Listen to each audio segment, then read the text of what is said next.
You are Locked On Brewers, your daily Milwaukee Brewers podcast, part of the Locked On Podcast Network, your team every day.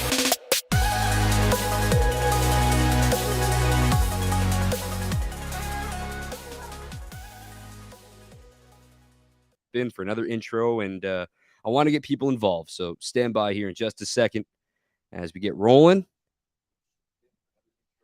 And all right, here we go. On YouTube now as well. You'll see me for the folks on YouTube. I'm holding my phone because I'm also on Twitter Spaces. Hi there. I am in an undisclosed location deep in the secret areas of the Valley Sports Wisconsin studio. My name is Dominic Catronio, getting ready for the trade deadline coming up here in 27 minutes exactly. I'm the host of Locked On Brewers, your only daily podcast dedicated to the Brewers all season long. And there's a lot to react to. There's a lot to not react to. We're going to save the actual, analysis or say of all the comments today that we've heard from Devin Williams. We're going to save the Craig Counsell comments. I'm going to get to Craig Counsell's comments about the Josh Hader trade yesterday coming up a little bit here, but we're going to have more of a bigger picture on that stuff in tomorrow morning's episode when everything has settled down and we know what's happening.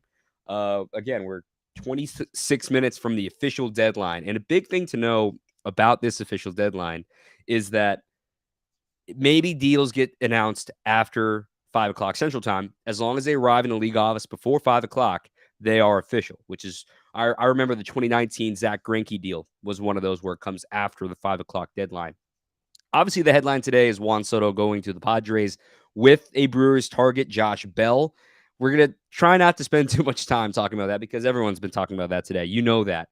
For the folks on Twitter Spaces, you can request to speak. We're going to treat this like a call-in show.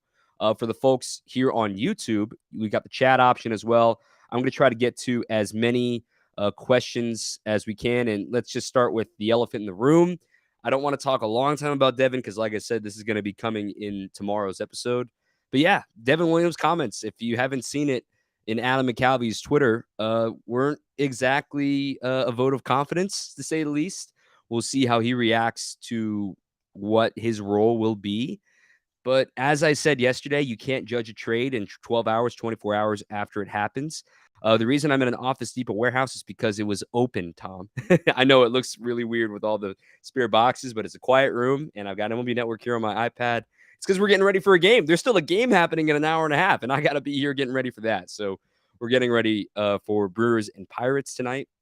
There aren't many bats left. Before we get into more analysis, though, and before I get to our first speaker, Jonathan, who's on Twitter Spaces right now, sit tight, Jonathan. I'm going to get to you in just a second. I want to talk about the Matt Bush trade and also another breaking news trade with Trevor Rosenthal now coming to the Brewers. Matt Bush, and I want to backtrack. I used to work for the Texas Rangers, and I worked in their minor league system. And Matt Bush, when he was acquired and when he was brought on through the organization back in 2016, he was somebody that everybody in the clubhouse looked up to and enjoyed being around. And watching him turn his life around in the way that he has been amazing, to say the least. If you're not familiar with the story, a long history. He spent over 4 years in prison due to a drunk driving injury caused bodily harm, and also had another aggravated assault back in 2009 as well. 2012 there was one as well. It's a long history. I don't want to cover all of the bad stuff with Matt Bush because everyone I've talked to in the Rangers organization cannot say enough good things about Matt Bush. This year, he's a 2-1 record, 2.95 ERA. We don't really care about ERA for relievers. 45 strikeouts, just 10 walks in 36 innings pitched, just barely a smidge over 1.00 as his whip this season. He's been mostly an eighth inning guy this year and a few seventh inning guys he adds to this back end of the bullpen.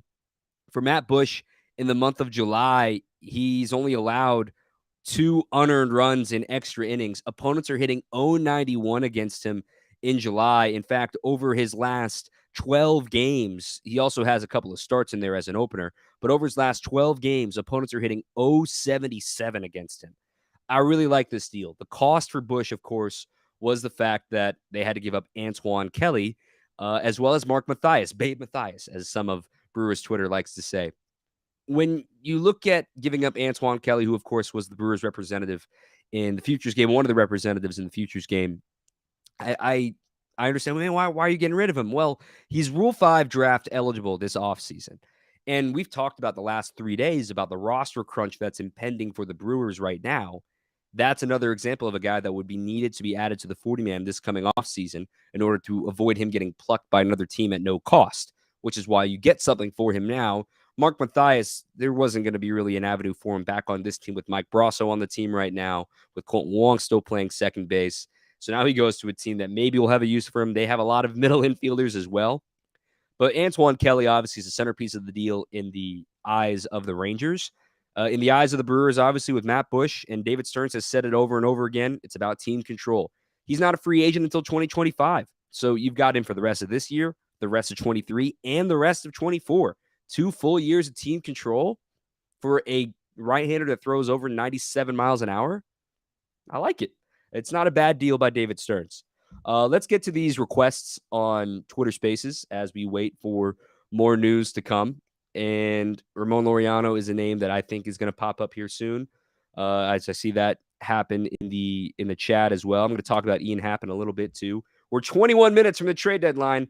Jonathan, you've been waiting patiently, and I want to remind folks, if you weren't tuned in yesterday, let's keep it clean. Let's keep it cordial. Let's keep it professional. And you're allowed to voice your displeasure or pleasure of what's been going on. And just want to make this as an open floor for folks to join in. So, Jonathan, you're going to be the first speaker here on Twitter Spaces. For the folks on YouTube, I'm going to hold the microphone up here to the mic. And Jonathan, take it away. I actually got 2 questions for you. I don't know if you know the MLB nerds. I don't know if you know that, the owner of that account or not, but someone asked them earlier about any possible bats we could trade for, and I don't know if you can confirm this or not, but he said that JD Martinez, and I think, Drury's already gone to the Padres, but do you think Martinez could still be an option, if that's even... I think that JD Martinez is the kind of waiting in the wings move right now. In my opinion, when I look at I'm pulling up my Twitter feed right now on YouTube for folks just listening on Spaces, but I've got columns for Jeff Passan, for Robert Murray, and for John Heyman.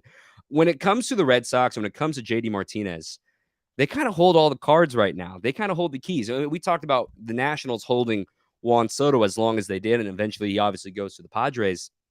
But now the ball is kind of in the Red Sox court. The Red Sox can command this market in these final 20 minutes because JD Martinez is a valuable rental.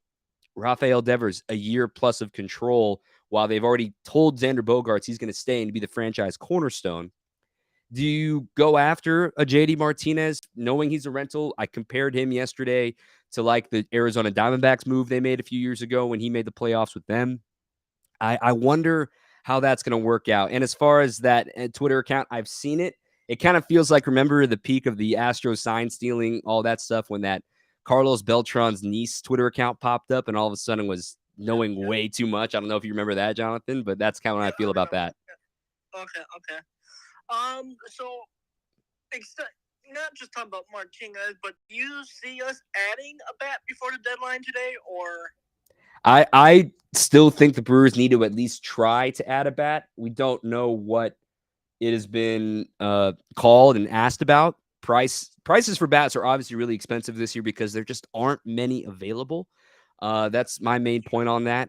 I still think they should at least kick the tires on a Nelson Cruz. Yes, the numbers are down this year, but it's something that they can certainly move forward as far as trying to keep him in the fold, bring him home, if you will, where he made his big league debut. And maybe the ballpark will help him too, because of course the Nationals Park's really tough to hit homers as a righty, and center field's huge, things of that nature. Maybe Nelson can get that boost back here in Milwaukee. That's somebody they should certainly be looking at. Matt Millard asks in the YouTube chat as well about Ramon Laureano. I've been saying Ramon since May, so I'd love to see that happen, given the Brewers the A's have been talking about maybe giving up Sean Murphy, who's a guy that's got a ton of team control. So if they're going to give up a Sean Murphy, who isn't that expensive yet, a Gold Glover, mind you, would they be willing to give up Ramon Laureano. That's kind of where I sit with that as far as what bats are available and what could happen. In the YouTube chat, Dre asks, are we getting Jock? That's a great question. I don't think the Brewers are going to get Jock, and I don't think the Brewers are interested in Jock for one main reason. He doesn't play against lefties. Look at his platoon. He's a hard platoon. I mean, shoot, we just saw it right before the All-Star break. Brewers played him perfectly as far as avoiding him, bringing in a lefty specifically for him, and watching Gabe Kapler pull Jock Peterson, even though it's against Hobie Milner. And we saw Jock, frustrated throwing his helmet, understanding that it hurts his stuff with being able to be traded. I don't see the Brewers getting Jock Peterson for that exact reason, that he doesn't hit lefties. And the other one in here is about Ian Happ. I looked this up. The Brewers haven't traded with the Cubs since 2005. I would be shocked if Ian Happ comes. He would be a great fit. Center field is stabilized. Switch hitter would play every day. I just don't see the Cubs trading him within the division. Let's get back to Twitter Spaces. Let's see here. G's has been waiting. Jacob's been waiting. Let's start with you, G's, G-E-Z, G-E-E-Z. So Ryan Jerez, I think is how you say your Twitter handle. Tell me if I'm wrong. As somebody who's had his last name mispronounced his whole life, I understand. Ryan, you are next up here on Twitter Spaces. Go ahead and take the floor here. Here, it's connecting here. His mic is muted. Here I'm here. There he is. I was waiting to connect me. Hey, what's up, Dom? Big fan, dude. Thank you.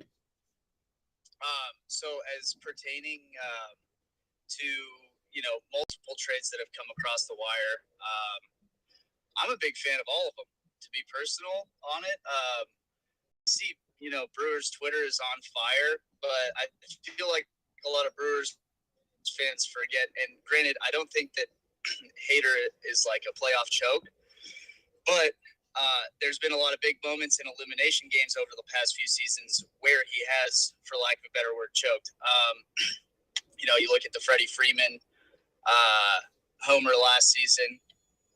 You look at, the Trent Grisham error. You know what I mean? Stuff like that.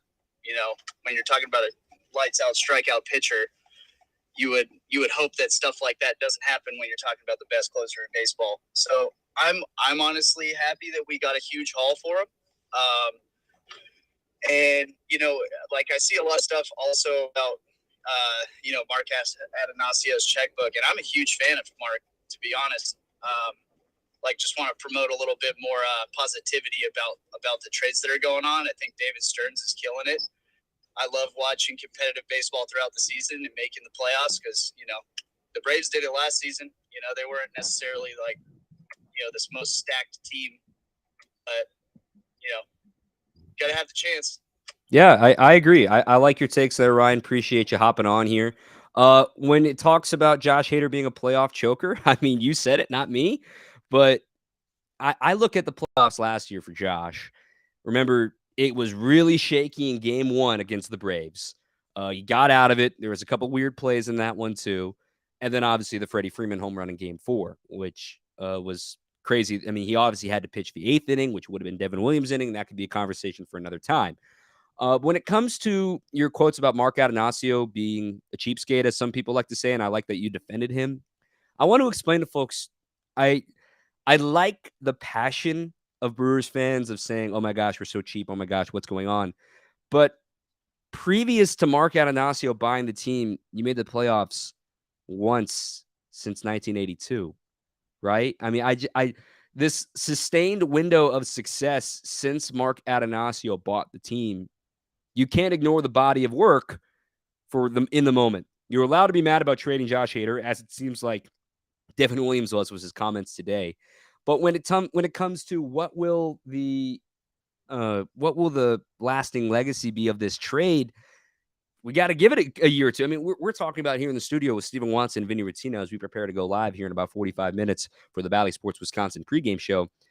I mean, we look back at that Eric Lauer deal, and everyone's saying, what the heck are you doing?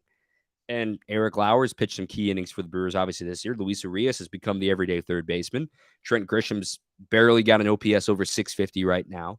And Zach Davies is no longer with the Padres. So, and Craig Counsell had the quote, actually, and it was just shared on Twitter by Sophia Minert and by Kurt Hogg as well.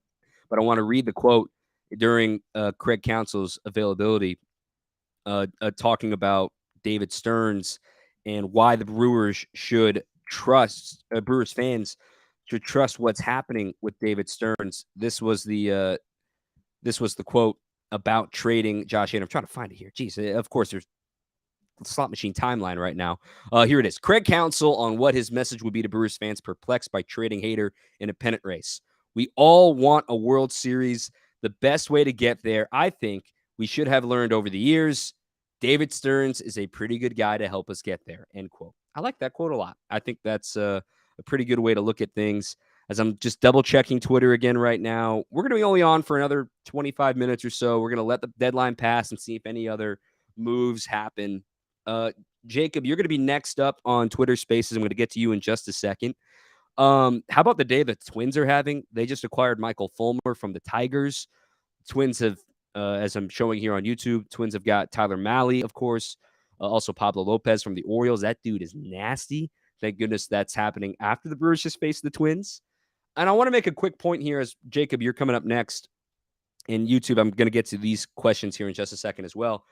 The Cardinals are kind of in the same boat as how the Brewers are feeling right now. It's a different feeling, though, for the Cardinals because they kind of feel left at the altar right now in the Juan Soto sweepstakes. The Padres seem to be always the favorite. And from listening to Jim Bowden and Mike Farron this morning, it sounded like the Cardinals were never really past third place in what they were offering. And yes, they've added Jose Quintana, who's Mr. Cy Young against the Brewers, but there's only 7 more games head-to-head. You see if his days will fall against the Brewers. But the Cardinals are kind of in this weird tweener spot of like, well, yes, they got Quintana and Stratton, but have they gotten better? The Brewers, yes, they give up Hader, which can be said. Maybe they didn't quite get better yet, but they've added Bush. They've now added Trevor Rosenthal. When he's healthy, he could be very helpful to this team. And the roster moves today of moving Gustave to the IL, optioning Luis Perdomo means there's room for these, established big leaguers like Rosenthal, who used to be a closer with the Royals, like, a Matt Bush, who's pitched some high leverage innings for the Rangers. There's a lot of directions they can go in that. As I tweeted from Locked On Brewers earlier today, the fact that Juan Soto went to not the Cardinals is all that mattered in the end of the day. Yes, the Padres are building a juggernaut, but you saw that coming. Jacob, you've been waiting patiently on Twitter Spaces. I'm adding you as a speaker right now. For folks just tuning in, keep it clean, keep it professional. Tell me how you're feeling about the trade deadline. We are 10 minutes away, Jacob. You have the floor. Yeah, thanks. I'm excited about the Ruiz part of the trade and the Hader deal. When do you think he's going to be called up? What do you expect from him? And could he, at the very least, just be like a postseason pinch runner? What do you think? I love your comment about a postseason pinch runner.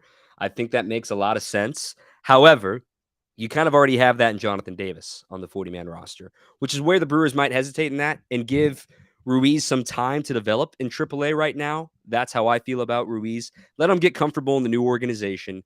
No need to rush him to the show. He's only played 14 games in the show so far this year in the organization with the Padres. The stolen base numbers, as I talked about in yesterday's pod, the fact is there are modified stolen base rules in the minor leagues this year. Bigger bases for one.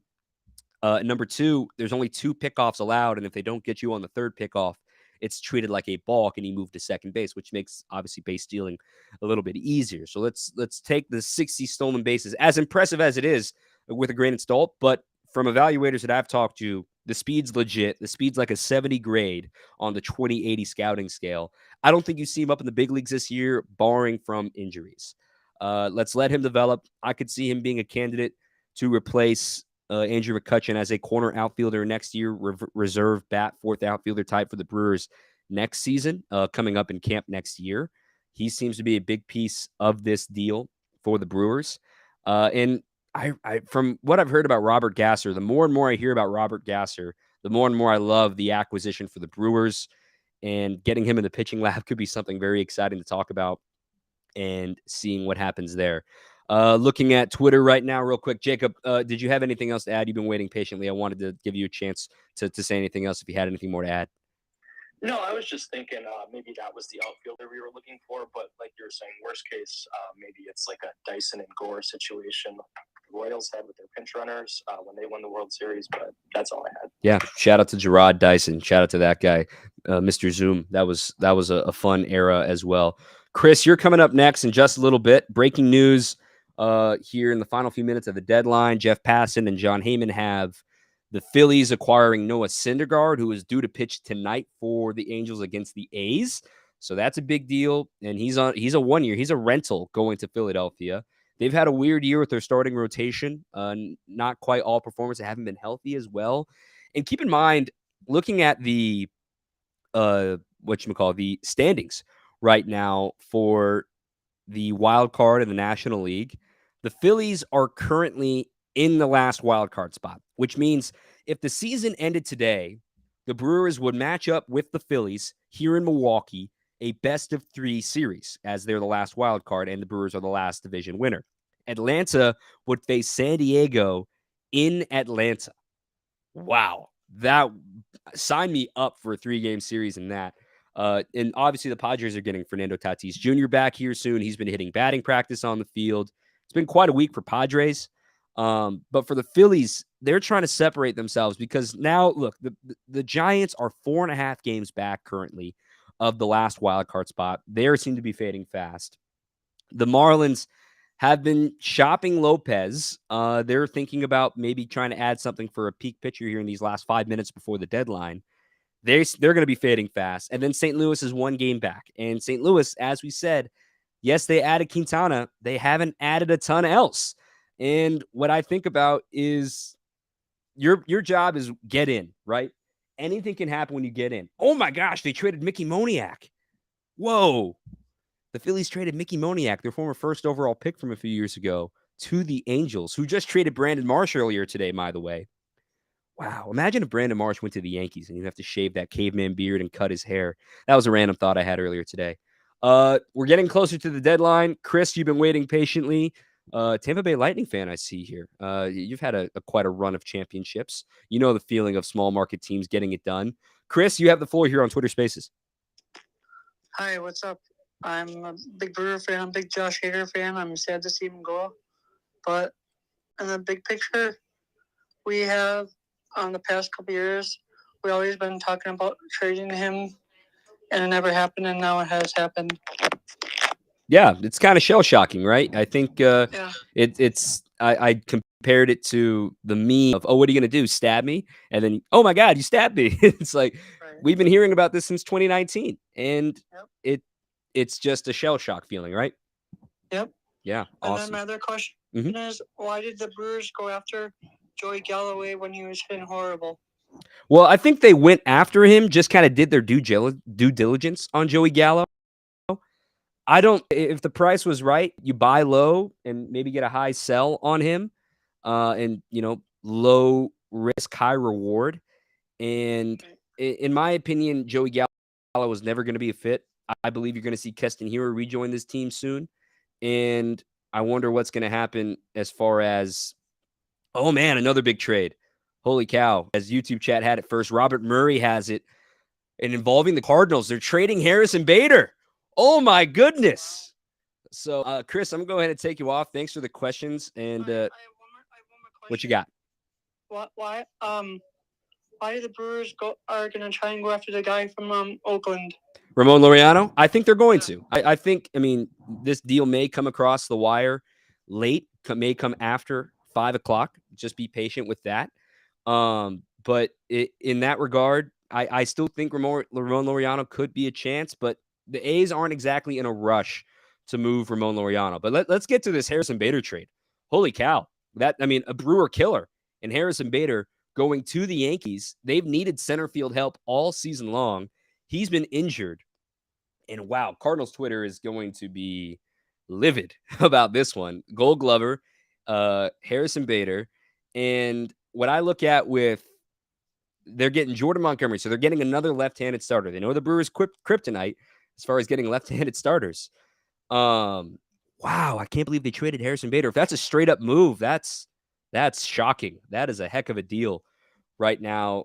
in my opinion, favoring the Yankees. I don't know how many years of team control. Let me pull up his baseball reference here for Jordan Montgomery.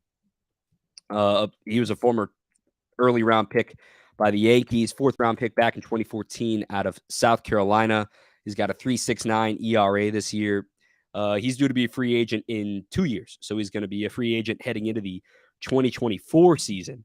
And for Harrison Bader, same thing, due to be a free agent in 2024. He signed a team-friendly extension through next year, heading into this year, worth $10.4 million. So he's cheap for the Yankees.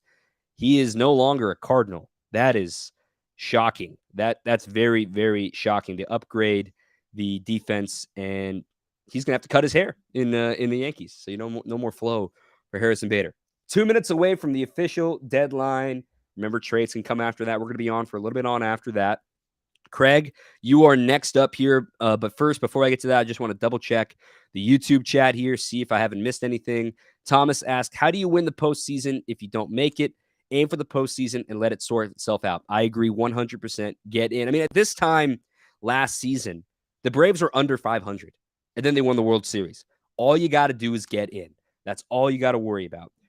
Looking elsewhere, Anthony DeComo is reporting that the Mets are acquiring Michael Givens from the Cubs, right-handed reliever. And the Brewers getting ready to face the Cubs in 2 weeks, so there's another one gone.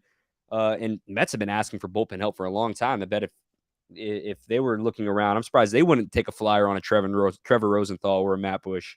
But now they go get Michael Givens instead. So that one was interesting. Not much else here in the chat. Thanks for everyone who's participating as well. We're going to be on for a little bit longer. Craig, you've been waiting patiently. I'm adding you as a speaker right now on Twitter Spaces, and you're live on the program. Oh, hello. Hello.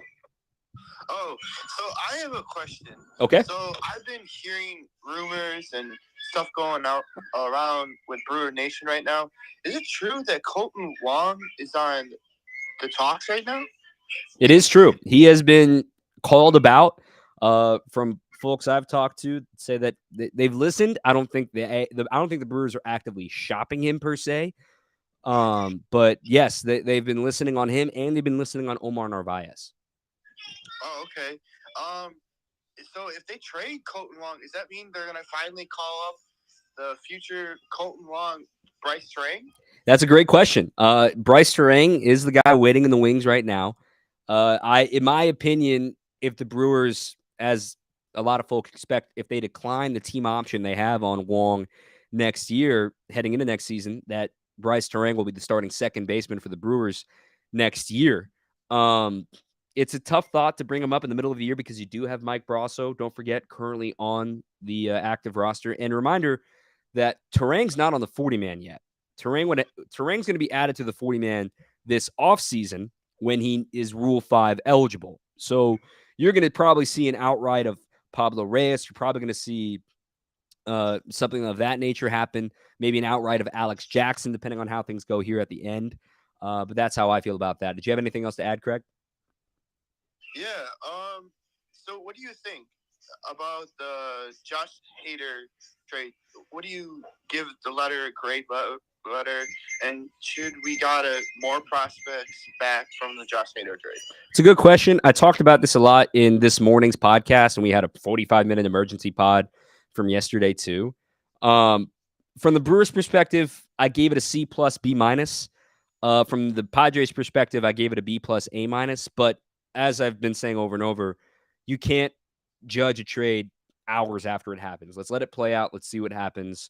Appreciate the participation there, Craig. First and foremost, let's hit a reset button here real quick. It's 5:01. The deadline has passed, but trades can still come across the wire.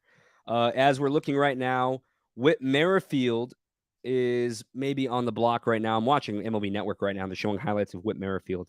Robbie Grossman going to the Braves last night. We knew about that. Looking on the Twitter accounts, nothing has happened there. Yankees are not getting Pablo Lopez from the Marlins. The Royals have traded Whit Merrifield, according to Mark Feinsand. Whit Merrifield can play a little center. I don't know of Whit Merrifield as a center fielder every day, but that's let me see when was the last time he played center field. He's played a little bit of center this year. Vaccination status aside, he's a heck of a player. You can put him in the lineup every day. He has played a handful of games this year. He's played 6 games in center this year. He's came up originally as a center fielder, second baseman. He is due to be a free agent heading into 2024. He's on a team-friendly deal, 5 years, $23 million total, so roughly a little over $4 million a year. I don't think he's coming to the Brewers, but he has been traded. We just don't know where to yet. And it just came across from John Heyman. He's going to the Blue Jays. And wow, they're just stockpiling outfielders right now. So Whit Merrifield goes to the Blue Jays, which means, well, he's going to get vaccinated, to say the least. After all that drama from a week ago of losing 10 players for the Royals, now Andrew Benintendi's probably getting vaccinated, and now Whit Merrifield has to get vaccinated to go to the Blue Jays. Just trying to catch up with everything else happening, making sure we're not missing anything major right now. Merrifield to the Jays, and looking at the YouTube comments, double checking we're not missing anything.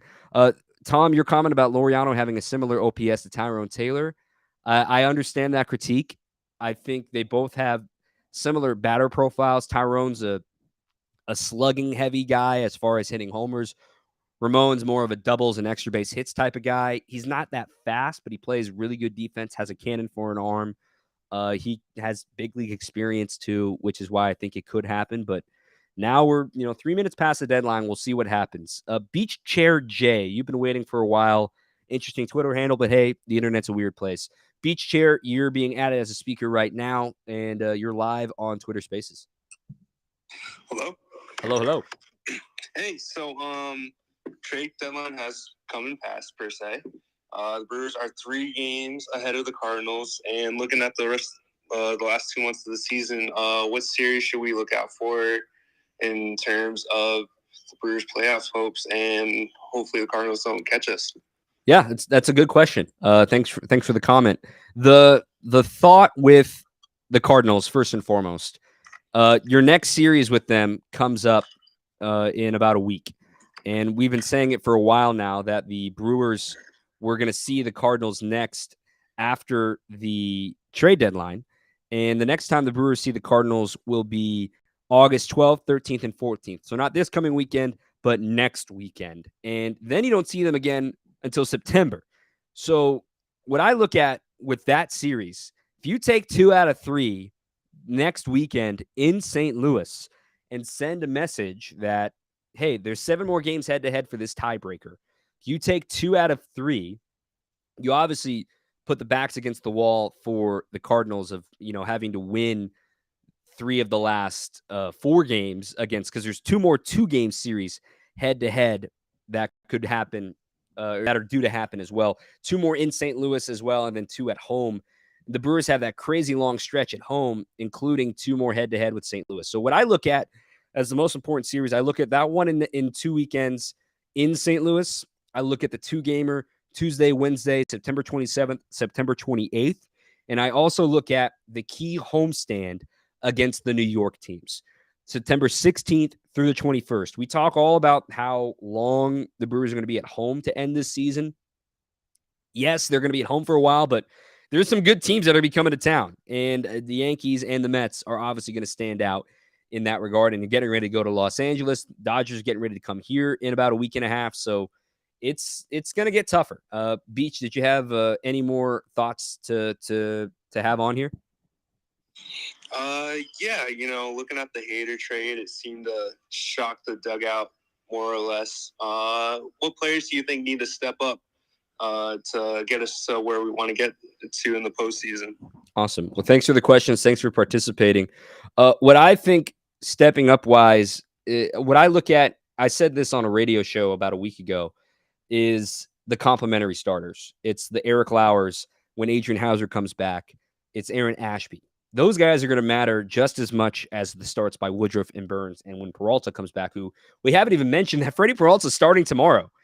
Freddie Peralta's back, and he's going to start a game tomorrow.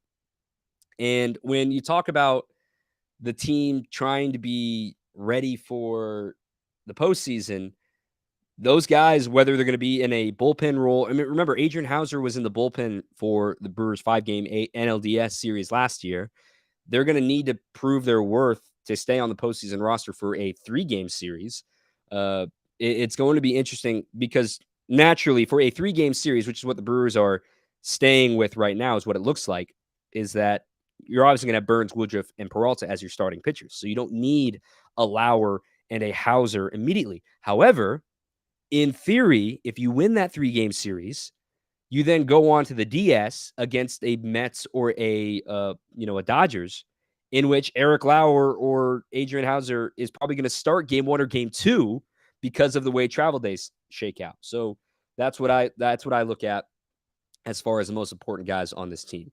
I want to be on just for a few more minutes because I got to get ready for my show too.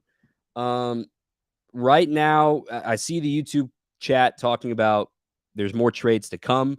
Bob Nightingale believes that. Robert Murray is reporting that, and Jeff Passan says that Wilson Contreras and Ian Happ will remain with the Cubs.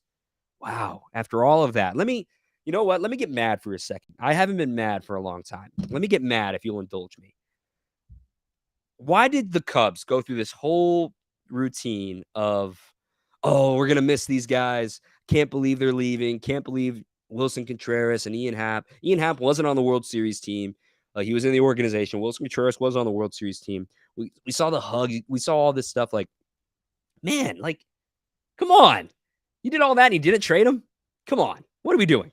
Anyway, so if they're not going anywhere, do you look for what else is happening? The Giants did not trade Carlos Rodon or Jock Peterson. And as I said, I didn't think the Brewers were going to be a realistic target for Jock Peterson, given the fact he doesn't play against lefties. So get that thought out of your mind, just like how I felt about Joey Gallo.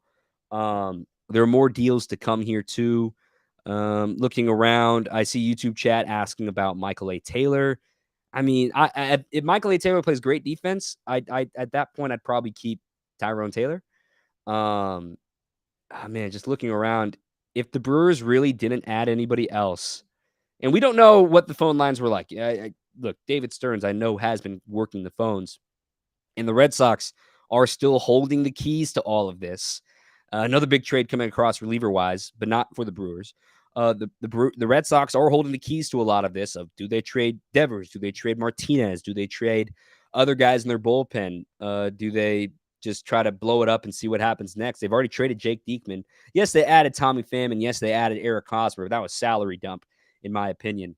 The big trade that I just teased is the Atlanta Braves are acquiring Raisel Iglesias from the Angels, their closer, former Reds closer. Jesse Chavez and Tucker Davidson going back to the Angels. I don't know if the Angels got enough back in that, just off my gut reaction. But Iglesias now, wow, look at the Braves bullpen right now. That is bonkers. What a deal for the Braves. Looking at the position players right now on MLB Network, JD Martinez is on there. CJ Cron. I mean, you weren't expecting the Rockies to do anything, did you? Ian Happ staying put. Wilson Contreras staying put. Pirates said for a long time that Brian Reynolds was not going to be traded, and JD Martinez is probably the last major bat available. The details have come across about the Blue Jays' return to the Royals for Merrifield, things of that nature. Man, I tell you what, know what's going to happen? The moment I stop streaming and the moment we wrap this up is going to be the moment that the deal comes across the wire.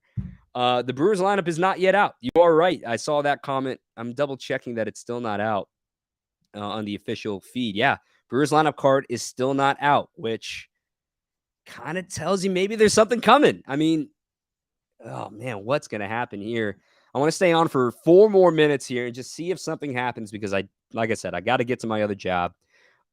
Looking at the Giants are getting Tristan Peters, who just got promoted to Double-A in the Trevor Rosenthal deal. I failed to mention that earlier. Thanks for the heads up there, Joe, on Twitter, and a few folks here in the YouTube chat had that as well. While we wait to see if anything else happens, Craig, you want to chat again here on Twitter Spaces? I'm going to pull you up and try to recombobulate myself and see if there's anything else about to come down the wire before we wrap up. Craig, you have the floor again. So I was listening. So if we don't make any trades, what 3 prospects would you see in the Brewers rotation or in the batting order? As far as the rest of this year? Yes. I mean, Asturi is probably a candidate. Asturi Ruiz would be a candidate. I wouldn't rush him personally, but he would certainly be somebody the Brewers look to. You obviously still have Ethan Small and Jason Alexander on the 40-man, so they're easy to pull up and pull down. But again, Sal Frelick, Dimmer, and Garrett Mitchell, none of those three guys are on the 40-man roster, and there's not exactly a rush to put them on the 40-man roster. So I think the team is what it is right now as far as big league talent goes. I love that Strzelecki is still with this team right now. He can gain some valuable experience learning from the guys like Rogers, learning from the guys like Trevor Rosenthal and Matt Bush. I think that could be happening. Pete Abraham from the Boston Globe is reporting that JD Martinez is staying in Boston. So that's big news there. Craig, thanks for the thought. Thanks for the question. And with that news coming across, that is, in my opinion, the moment that makes it real. Wow. It's wow. The Brewers really didn't add a bat. They added Stewie Ruiz. They added minor league pitcher in Robert Gasser. They lose Josh Hader. So at the end of the day, the Brewers add some bullpen arms, but did not add a bat, which, let's be honest too, is the offense perfect? No. But what you've seen in the second half is what the Brewers were intending this offense to look like for the rest of the season. Is it perfect? No. But what I see with this team is when Rowdy's hot, they're almost unstoppable, along with Renfroe protecting him in the order. I would have liked this lineup to stretch out a little bit more in the bottom half, but without Josh Hader and with the question marks in the ninth inning, whether it's going to be Rogers, whether it's going to be Williams, it's fair questions to ask. What will happen for the Brewers this year? That's going to wrap up this show. I understand the frustrations of not adding a bat. In the moment, it seems really frustrating. Let's see what happens. Maybe the Brewers are suddenly going to have the best offense in the second half in the minor league, in the National League. Doesn't sound like any other trades are going to happen for the Brewers as of now, or there's going to be a trade happens as soon as I turn off the stream. Hey, we get to watch Corbin Burns pitch tonight. We'll see what happens with the postseason. Let's remind everybody too. Yes, the Brewers didn't add a bat, but neither did the Cardinals. They didn't add Juan Soto. They added Montgomery, and they lose Bader, a Brewer killer. So they add two lefties. Man, I still can't believe they didn't add a bat. Very interesting. We'll see what happens. Thanks to everybody who's tuned in, by the way, these last 2 days. This was really fun to do. Wow. Let's see what happens. 2 out of these next 3 with the Pirates and the Brewers. This is their team. This is what they got. They're going to be built on run prevention. They score 4 runs. They got a pretty darn good record.